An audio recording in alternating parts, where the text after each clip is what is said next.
आपको लिए चलते हैं पंचकुला। सचिन मेरे साथ जुड़े हुए हैं। सचिन शायद कुछ तस्वीरें वहां से दिखाएंगे। ये पुतला है सचिन जी। पंचकुला में इस वक्त मैं हूं और पंचकुला में 151 फीट ऊंचा ये पुतला जो है रावण का, आप देख सकते हैं धू धू करके ये पुतला जल रहा है। ये दशहरा ग्राउंड जो है पंचकुला का, यहाँ पे दशहरा मनाया जा रहा है, जहाँ पे खुद मुख्यमंत्री नायब सिंह सैनी मौजूद हैं और तमाम भारतीय जनता पार्टी की लीडरशिप मौजूद है। हजारों लोग हैं इस दशहरा ग्राउंड में।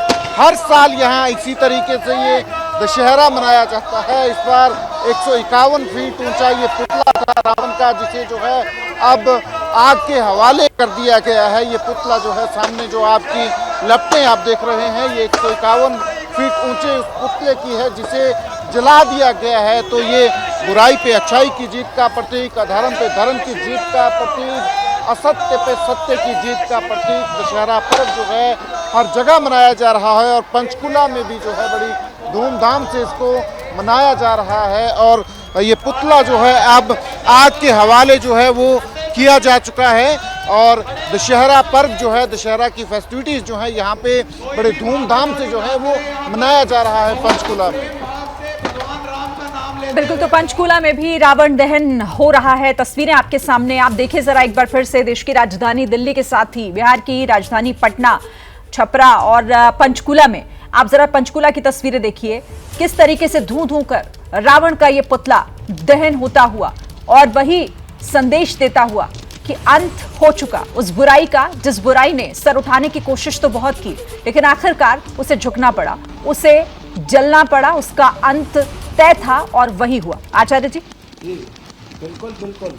असल में बात क्या है सीरीन जी, गोस्वामी तुलसीदास जी भी रामायण में लिखते हैं, जो अन्याय अधर्म है प्रारंभ में तो फलते फूलते ऐसे दिखता है जैसे बरसात के नाले ऐसे लगते हैं कि जैसे नदियों से भी बहुत बड़े हैं और नदियों का पानी कम दिखाई देता है उनमें।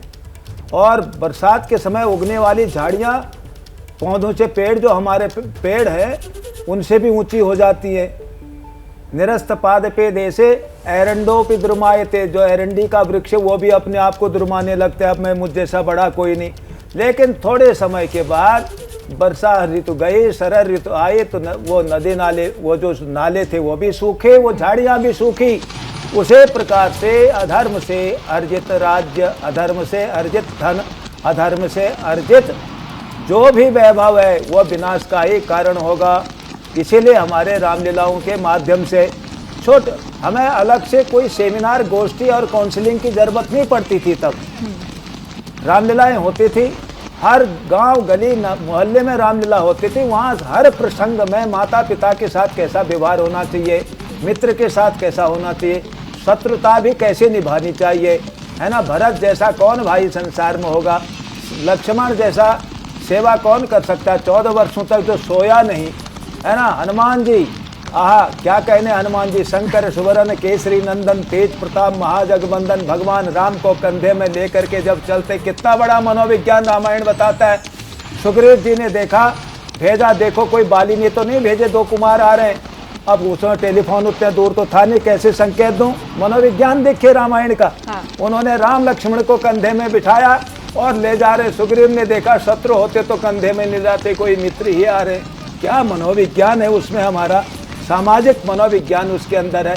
तो बच्चों के अंदर वो सारे संस्कार हमारे इन ग्रंथों से, ये तो समझिए, ये तो आप्त ग्रंथ हैं, पूजनीय ग्रंथ हैं, जिनको हम लोग अखंड राम, दक्षिण भारत में वाल्मीकि रामायण की कथाएं होती हैं और उसी को भगवान वाल्मीकि रामायण को वंदे वाल्मीकि कोकिलम, भगवान वाल्मीकि को काव्य कोकिल कहा गया। प्रथम काव्य प्रकट हुआ संसार में, सबसे पहले तो वैदिक ऋचाएं थी, पहला काव्य रामायण उत्पन्न हुआ। कहा जाता है कि राम के अवतरण से भी 10,000 वर्ष पहले भगवान वाल्मीकि ने लिख दिया कैसा चरित्र संसार में आएगा।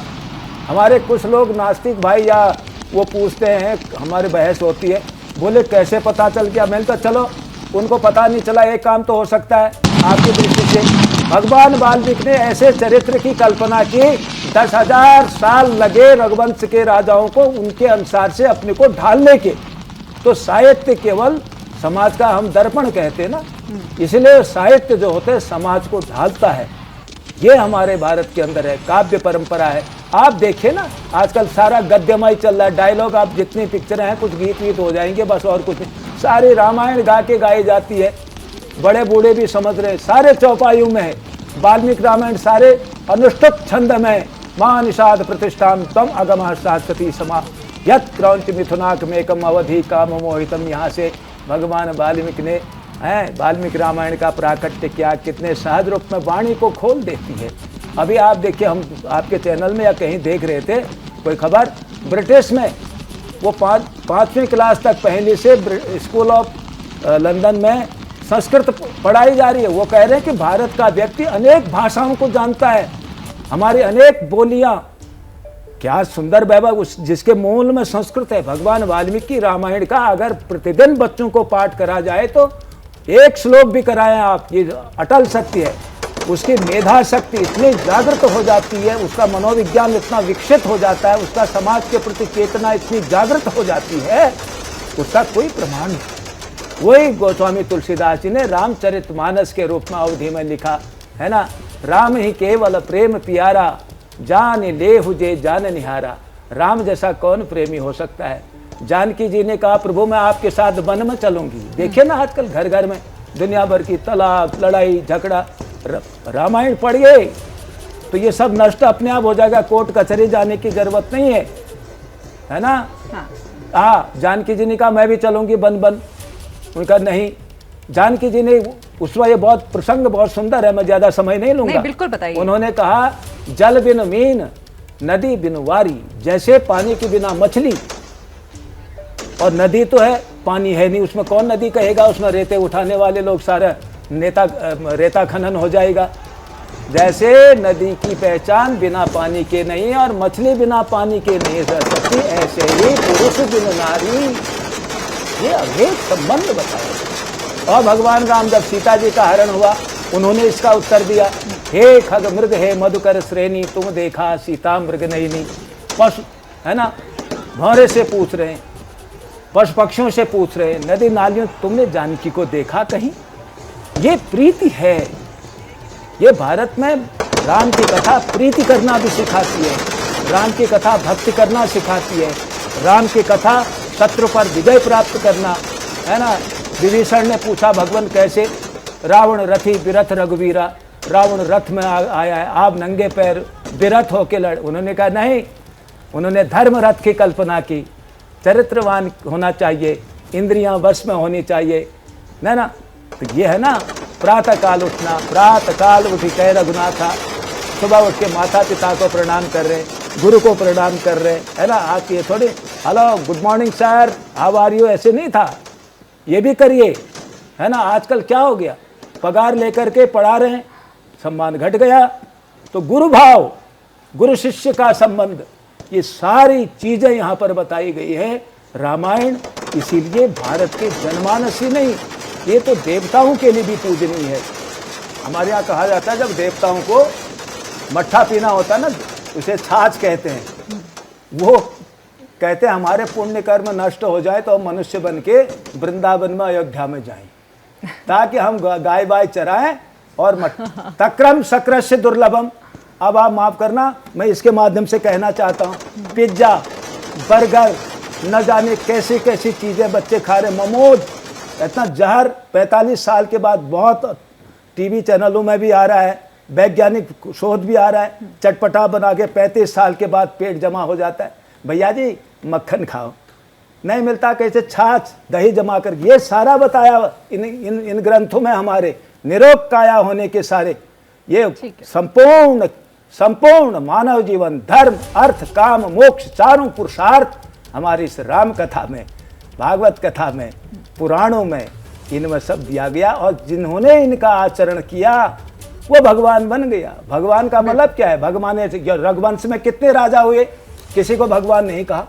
भगवान राम स्वयं कहते हैं हम रघुवंशी, वंश रघु है, लेकिन भगवान ये कहलाए, क्यों कहलाए, राजमहल त्याग करके जिन्होंने राष्ट्र की सुरक्षा के लिए, जनमानस को चरित्र का उपदेश देने के लिए, भारत की शक्ति का उपदेश देने के लिए, कैसे राष्ट्र समृद्ध बन सकता है, राष्ट्र कायर नहीं, राष्ट्र चरित्रवान भी हो राष्ट्र बलवान भी हो, राष्ट्र किसी के आगे झुके नहीं और किसी को निरर्थक अपने चरणों में झुकाए भी नहीं। ये भारत की नीति रही, ये नीति काव्य भी है हमारा।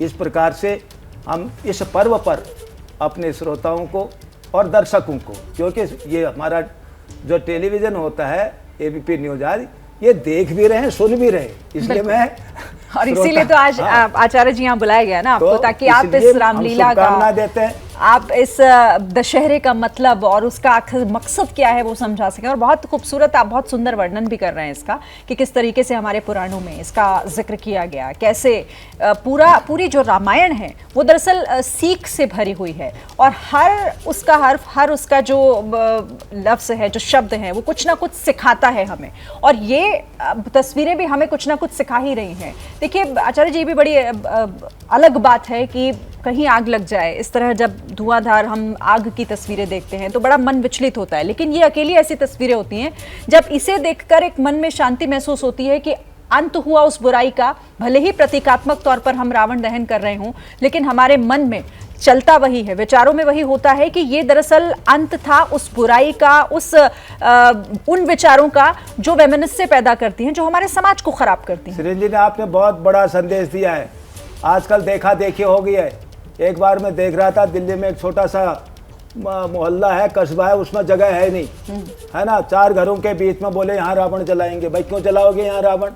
आप बड़े पार्क में वहाँ मेला देखने जाओ। बिल्कुल। ये एक प्रकार का जो एक कौतुक सा उत्पन्न हो रहा है ना, आग लगने का खतरा। अभी दीपावली आएगी, दुनिया भर का प्रदूषण होगा, उससे हमें बचना भी है। जो विशाल जहाँ पर प्रतीकात्मक रूप से दिखा रहे वो ठीक है, और खुले में जहाँ कोई नुकसान न होता हो। और बाकी तो आप रामायण पढ़िए, अपने मन में जो लोभ मोह मद अहंकार आदि जो रावण बैठा है उसको अपनी ज्ञानाग्नि से भस्म करिए। उस पर हम आगे भी बातचीत करेंगे।